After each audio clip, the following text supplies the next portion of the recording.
মাহমুদুল হাসান, তুমি আমাদের মাদ্রাসায় ভর্তি হয়েছো কতদিন আগে? 3 মাস। 3 মাস আগে। তখন কিসে ভর্তি হয়েছিলে? নাজেল। নাজেরা। আচ্ছা, এখন কি পড়ছো? হিফজ। হিফজ পড়ছো। হিফজ নিয়েছিলে কতদিন আগে? 10 দিন। 10 দিন আগে। 10 দিনে তুমি কয় পৃষ্ঠা পড়েছো? একবার। এক পারা পড়েছো, মাশাআল্লাহ মাশাআল্লাহ। 10 দিনে এক পারা হলে তো তাহলে তুমি অনেক দ্রুত হাফেজ হতে পারবে। আচ্ছা, আমরা তোমার প্রথম দিনের সবকটা একটু শুনতে চাই। তুমি আমাদেরকে একটু প্রথম দিনের সবকটা শোনাবা, ঠিক আছে? জি। أعوذ بالله من الشيطان الرجيم. بسم الله الرحمن الرحيم. عما يتساءلون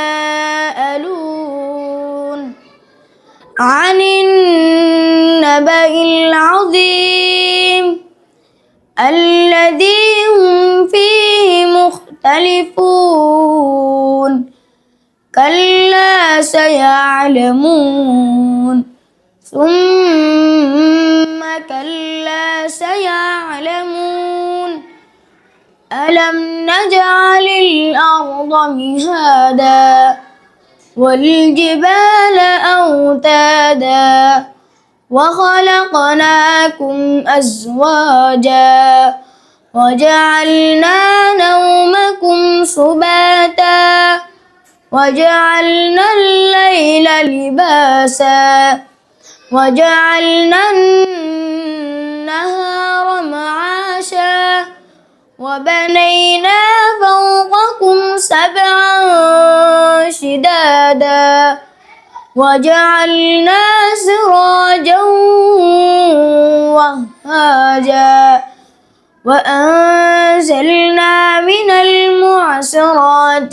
ماء ثجاجا لنخرج به حبا ونباتا وجنات ألفافا إن يوم الفصل كان ميقاتا. মাশাআল্লাহ, খুবই সুন্দর। তবে তুমি তো মাত্র 3 মাস হয়েছে আমাদের এখানে এসছো। আরো কয়েকদিন গেলে, আরো কয়েকটা মাস গেলে ইনশাআল্লাহ তোমার পর আরো সুন্দর হয়ে যাবে। উস্তাজি যখন তোমাদেরকে লেহান শিখায়, লেহান তো সপ্তাহে 3 দিন চলে, আর হচ্ছে হরফের উচ্চারণ চলে 3 দিন, লেহান 3 দিন।